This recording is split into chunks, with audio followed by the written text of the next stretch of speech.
Hello, good evening, guys. My name is Cryptocurrencies, and today has been very hot for all of us as we all came to see the news that broke out in Nigeria about the CBN, which is the Central Bank of Nigeria, banning cryptocurrencies. This is a very sad and weird news, which we all find it unbelievable, anyways. So I just feel compelled to talk about this and share my opinion of what may be happening. So the letter states that the Central Bank of Nigeria, which is the CBN, circular of January 12, 2017. This means this is not the first time something like this is happening. It's happened in 2017, 2018, and maybe 2019. Also, we saw last year on 2020 about what the Security and Exchange Commission wrote their own circular as well. They brought out their own circular about this particular cryptocurrency as well. So this is the time for CBN again, 2021. So they say circular of January 12, 2017, reference blah blah blah, which cautioned deposit money banks, non-bank financial institutions, other financial institutions, and members of the public on the risk associated with transactions in cryptocurrency refers. This simply means they are warning the public, with the citizens of Nigeria, that transacting in cryptocurrency can be risky. That is the basis, right? Okay. So further to earlier regulatory directives on the subject, the bank hereby wishes to remind regulated institutions that dealing in cryptocurrencies or facilitating payments for cryptocurrency exchanges is prohibited. This means banks and maybe any entity that is processing payments for cryptocurrency exchanges, they are reminding them that that act is prohibited. That means the likes of Flutterwaves, Paystack, and some others, which means they are telling them that what they are doing with crypto exchanges like maybe FTS, Binance is illegal.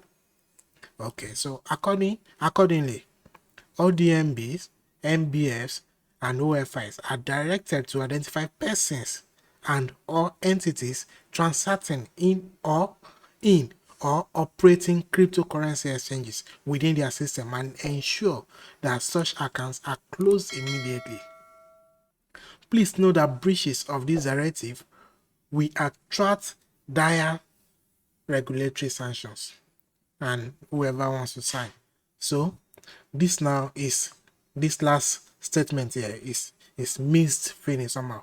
They said to identify persons and or entities transacting in crypto or operating cryptocurrency exchanges. So if we are to omit the entities and the operating, so it will be identify persons transacting in cryptocurrency exchanges. So does this mean that the traders are affected themselves? That I do not want to think. And then if we are talking about the entities now, such as Flutterwaves, right?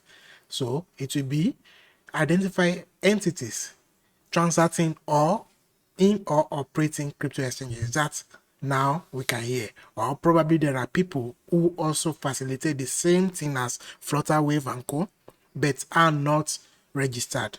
So if that is what I mean, because I do not want to believe that they are warning us about the risk associated with cryptocurrencies. That is with the citizens. Now, if they want to identify the citizens trading in cryptocurrencies and close our accounts, does that mean they are no longer protecting our interests? To be factual, I don't think the CBN wants to protect anybody's interest. They could care less if we lose money or if we make money. Actually, they don't want us to make money. We all know that. But then they could care less if we lose money trading cryptocurrency. They don't care about that. But then why now are they trying to identify people trading in cryptocurrencies or the exchanges or the entities facilitating crypto transactions and closing their accounts if they want to protect the interests of Nigerians? They can protect the interests of Nigerians if truly they care about us and they don't want us to be exposed to something they do not understand. We Nigerians, many of us like taking risk. So they should also open a channel for risk takers to take their risk and understand that if they lose, the loss is on them and not on the government or the CBN. Even this thing we are talking about, exchanges, cryptos, is the jurisdiction of the SEC. Central bank may just come in because some people now are taking specialized deposits so they could credit the accounts of people on their exchanges. Like Flutterwave does. You send Flutterwave your money, then they send you a token, the NGN token, on the exchange. So they are taking specialized deposit. That is where CBN comes in. So what should they do if they really want to protect us from losing our money? We all know there are scams coming up claiming to be crypto exchanges and this and that, and many Nigerians loses their money to them. We know that for a fact. But then if the CBN truly wants to protect the interests of masses of Nigeria, or a numbers of Nigerians from falling victims to scammers like that, they can verify the legitimate entities and exchanges that are operating in Nigeria. If they verify them and then give them license, an operations license, so we know the exchanges to trade with, and then we know the entities to use to process our payments and withdrawals to crypto exchanges. If they give us that chance and that channel, then we will know any other unknown or unregulated or unlicensed entity we deal with is at our own risk. Because there are many risk takers, people love to take the risk. Look at the situation, the economic situation in Nigeria. It's not enticing. Many people are broke, people don't have money, people are hungry, they are looking for means to make money. We also Bitcoin made a low of probably around $3,600 or $3,700 last year when the corona ish first came out, and then we saw it rose all the way from that 3,000 plus to 41,000. Any average Nigerian will be interested in what this is. They want to know what Bitcoin is. They want to know what crypto is all about, because seeing such move is giving them opportunity to make money without relying on the government that is not providing anything for us. We do not have good roads, we do not have good electricity, we do not have good anything. So how can we even conduct ordinary normal physical business without those things? Then now we have cryptocurrencies and we are trading it with the little we have so that we can make a living. Now the channels we have to transact with them to trade cryptocurrency, they are trying to block it. This is what they are doing. They are killing the adoption of cryptocurrencies in Nigeria by killing the adoption, which means they are also still controlling what we can do and what we cannot do. If they kill adoption and nobody in Nigeria can own Bitcoin, how will you make money off it? If they want to block the accounts of exchanges or entities that transfer with exchanges or partner with exchanges, why are they not blocking the accounts of forex brokers?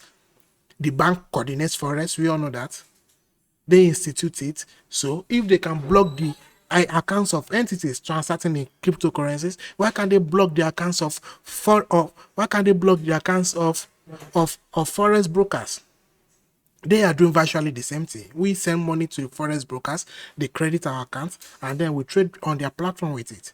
So what is the difference? Is it because crypto is highly volatile? Many of us know crypto is volatile and we want to take the risk. So let them create the channel for risk takers to take the risk.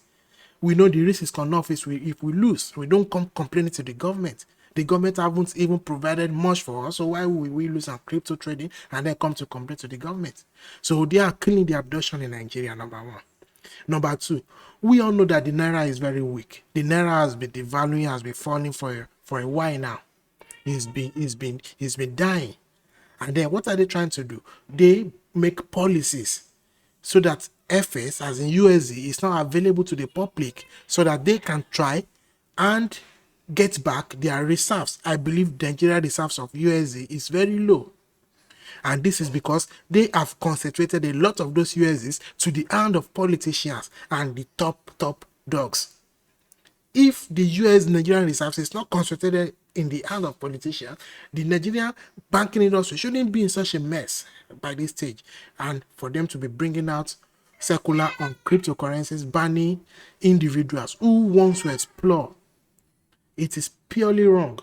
Like I was saying, Bitcoin made big advancement. It made big yield from 3,000 plus to 41,000 plus. Any average Nigerian will wants to invest in it so they at least make some money off it without relying on the government, and then they can feed their families, feed their wives and children, sponsor themselves to school, and make a living.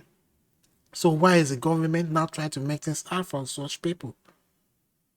Like I was saying again, the naira has been weak. So what are they doing? They are doing what any smart money will do. CBN, they are the smart money we all know. They are the big pockets. They are the institution we all talk about. Institution this, institution that. Smart money this, smart money this. This is an example of how they manipulate the market. What are they trying to do? The naira has been devaluing against the USD. The naira has been losing its values over time. Now, a lot, because of the rise in Bitcoin, a lot of people are now coming into Bitcoin trading or cryptocurrency trading from Nigeria. We see Nigeria as one of the highest volumes in cryptocurrency trading.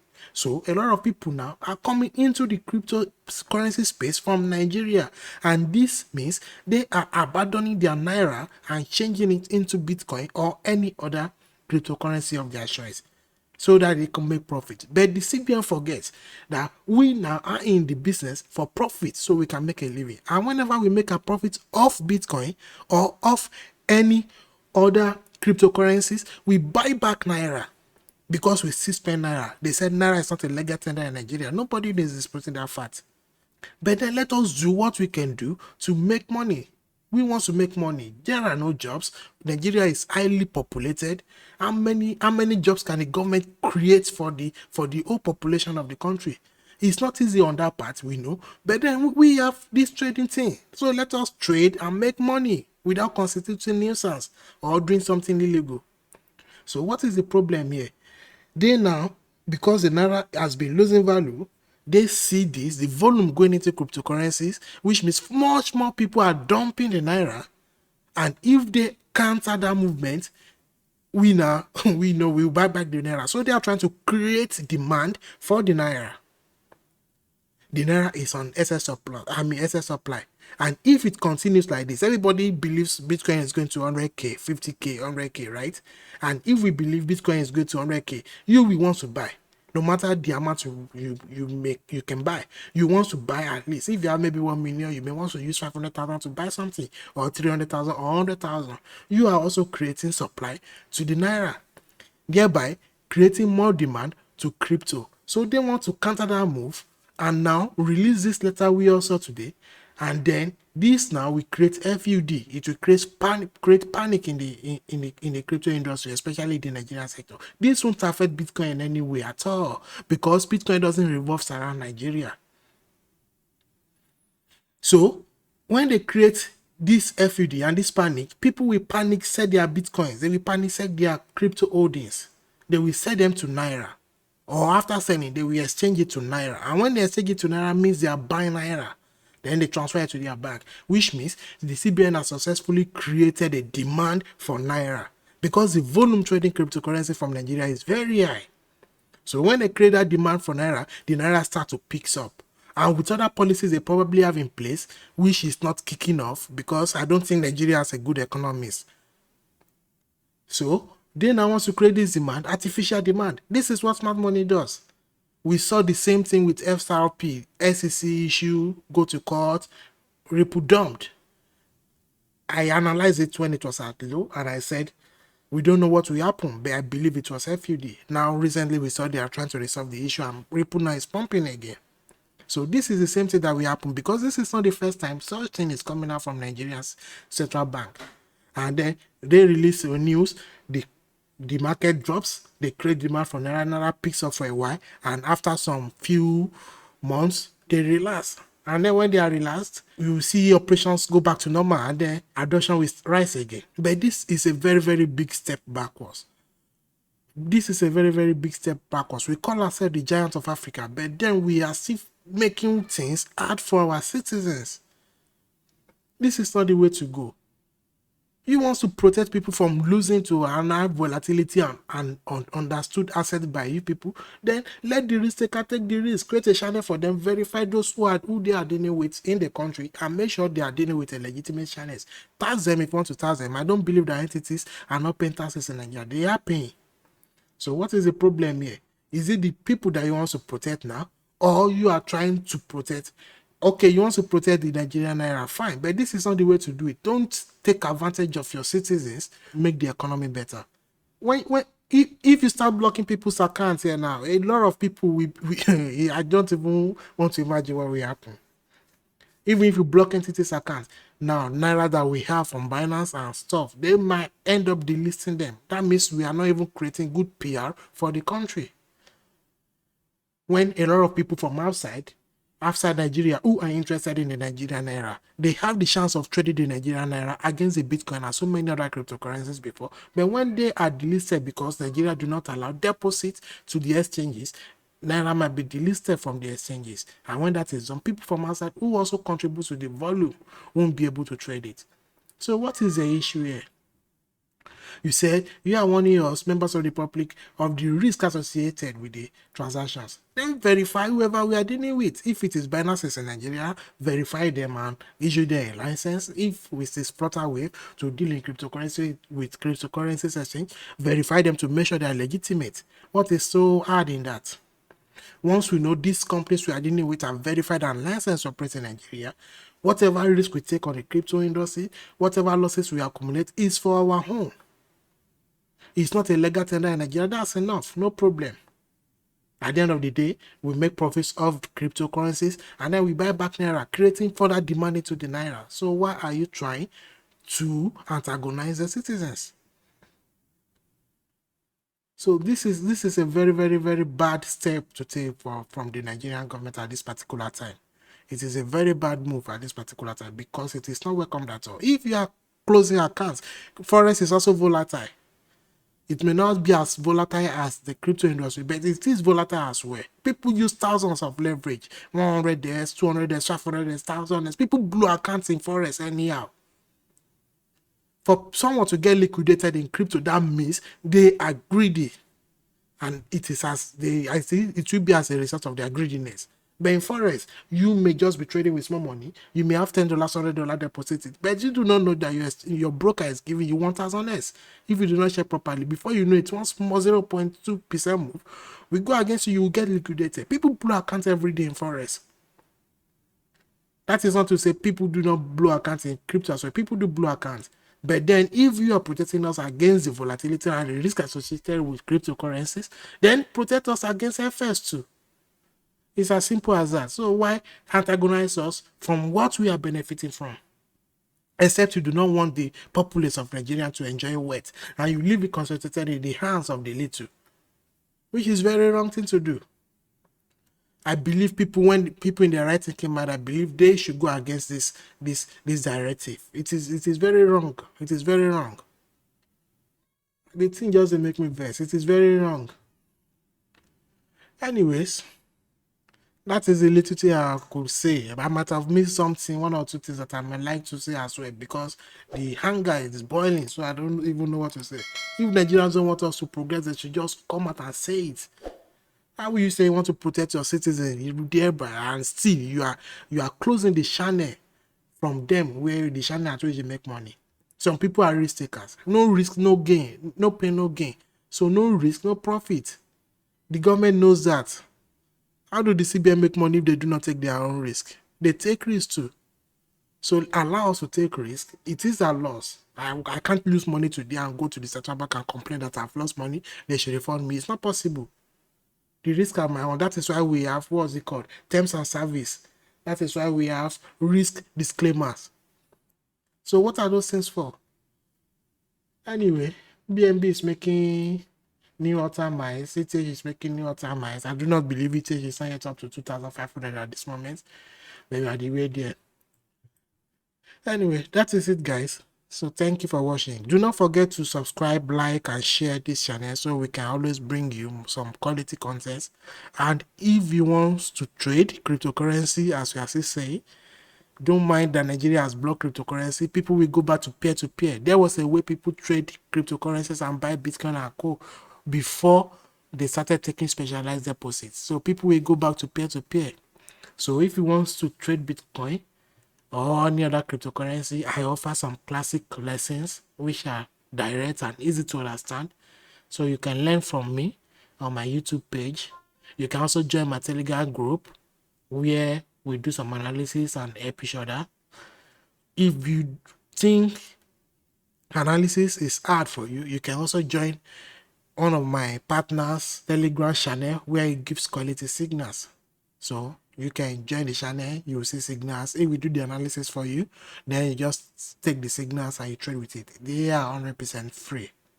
So if you're interested, there will be the link in the description below. Thank you for watching.